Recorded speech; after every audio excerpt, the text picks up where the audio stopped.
गुप्त नवरात्रि के तीसरे दिन माँ त्रिपुर सुंदरी की पूजा की जाती है। त्रिपुर सुंदरी माँ को ऐश्वर्य और सौंदर्य की देवी के रूप में भी पूजा जाता है।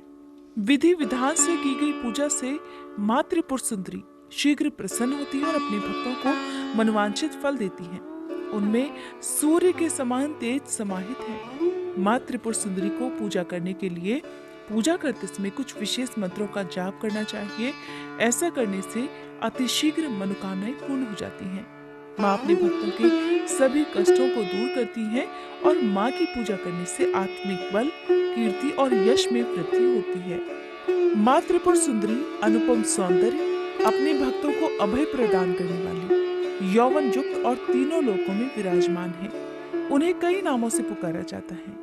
माँ त्रिपुर सुंदरी को राज राजेश्वरी, बाला, ललिता, मीनाक्षी, कामाक्षी, शताक्षी और कामेश्वरी के नाम से भी जाना जाता है। अपनी सुंदरता और मोहकता से माँ त्रिपुर सुंदरी ने देवासुर संग्राम में असुरों को भी अपने वश में कर लिया था। मान्यता है कि त्रिपुर सुंदरी माँ की पूजा करने वाले भक्तों को लौकिक और परलौकिक शक्तियां प्राप्त हो जाती हैं।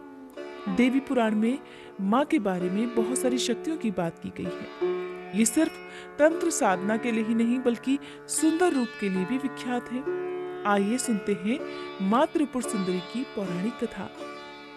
माँ त्रिपुर सुंदरी शांत मुद्रा में लेटे हुए सदाशिव की नाभि से निर्गत कमल आसन पर विराजमान है। चतुर्भुजी भुजाओं में देवी के पाश, अंकुश, धनुष और बाण हैं।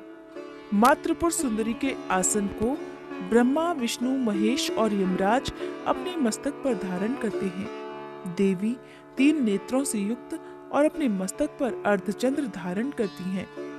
देवी त्रिपुर सुंदरी अपने भक्तों की हर प्रकार की मनोकामना पूर्ण करती हैं। उनकी हर विपत्ति को, हर कष्ट को दूर करती हैं और उन्हें अभय प्रदान करती हैं। पौराणिक कथाओं के अनुसार देवी त्रिपुर सुंदरी की उत्पत्ति का रहस्य सती वियोग के पश्चात भगवान शिव सर्वदा ध्यानमग्न रहते हुए होता है। उन्होंने अपने संपूर्ण कर्म का परित्याग कर दिया था, जिसके कारण तीनों लोकों के संचालन में बाधा उत्पन्न हो रही थी।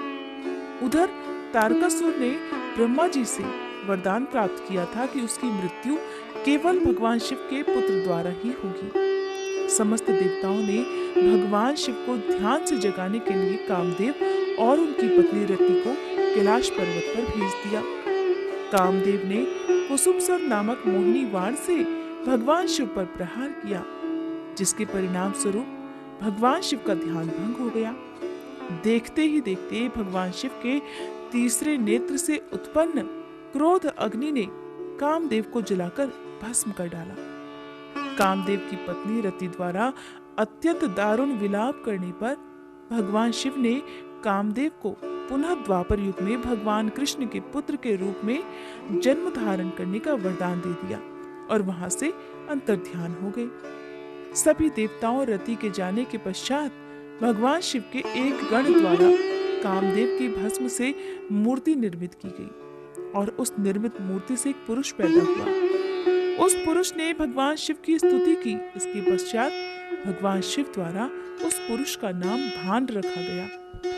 शिव के क्रोध से उत्पन्न होने के कारण भांड तमोगुण संपन्न था और इस प्रकार वह धीरे धीरे तीनों लोकों पर भयंकर उत्पात मचाने लगा। देवराज इंद्र के राज्य के समान ही भांडासुर ने स्वर्ग जैसे राज्य का निर्माण किया और वहां पर राज करने लगा। इसके पश्चात भांडासुर ने इंद्रलोक और स्वर्गलोक को चारों ओर से घेर लिया। भयभीत इंद्र देवर्षि नारद की शरण में गए और इस समस्या के निवारण का उपाय पूछा। तब देवराज इंद्र के पूछने पर देवर्षि नारद ने आद्या शक्ति की यथाविधि अपने रक्त और मांस से आराधना करने का सुझाव दिया।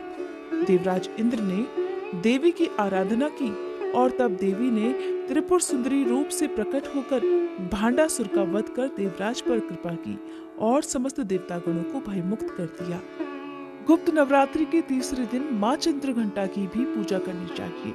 जिस प्रकार नवरात्रि में माँ दुर्गा के 9 रूपों की पूजा की जाती है, ठीक उसी प्रकार गुप्त नवरात्रि में 10 महाविद्याओं की पूजा की जाती है। गुप्त नवरात्रि की पूजा करने वाले या फिर उपवास रखने वाले सभी भक्तों को नियम पूर्वक सुबह और शाम व्रत की कथा अवश्य पढ़नी या सुननी चाहिए। व्रत की कथा पढ़े या सुने बिना व्रत की पूजा विधि या फिर व्रत पूर्ण नहीं माना जाता है। गुप्त नवरात्रि के किसी भी दिन आप गुप्त रूप से दान भी कर सकते हैं। किसी भी निर्धन असहाय व्यक्ति की आप गुप्त रूप से मदद भी कर सकते हैं। इसके अलावा आप मंदिर में गुप्त दान कर सकते हैं और दीपदान भी गुप्त नवरात्रि के दिनों में करना चाहिए। हो सके तो आसपास जो भी माता का मंदिर है वहां जाकर आप दीपदान करें। यदि आपकी कोई विशेष मनोकामना है तो कहते हैं कि उसकी पूर्ति के लिए आपको आटे के अपनी सामर्थ्य के अनुसार 5, 7 या जितने भी आपकी सामर्थ्य है उतनी संख्या में दीपक जलाना चाहिए। आप चाहे तो घी के या फिर सरसों के या तिल के तेल के दिए भी जला सकते हैं। मनोकामना पूर्ति होने के बाद आपको उतनी ही संख्या में आटे के दिए माता के मंदिर में जरूर जलाने चाहिए। कहते हैं कि आटे के दिए और मनोकामना पूर्ति का विशेष संबंध होता है। विवाह संबंधी परेशानियों में, चाहे वो विवाह ना होना हो या फिर वैवाहिक जीवन सुखद ना होना हो, उसके लिए आप गुप्त नवरात्रि के किसी भी दिन अपने आसपास जो भी भगवान शिव और माँ पार्वती का मंदिर हो वहां जाकर आपको मंदिर में बैठकर पूजा करनी चाहिए। भगवान शिव को सफेद और माँ पार्वती को लाल फूल अर्पित करने के साथ ही आप उनका गठबंधन भी कर सकते हैं।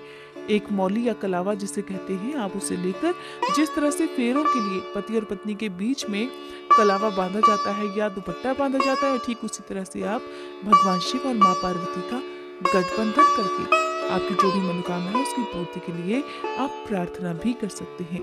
कहते हैं कि गुप्त नवरात्रि के दिनों में भगवान शिव और माँ पार्वती की पूजा करने से भी मनोकामना जल्द पूर्ण होती है।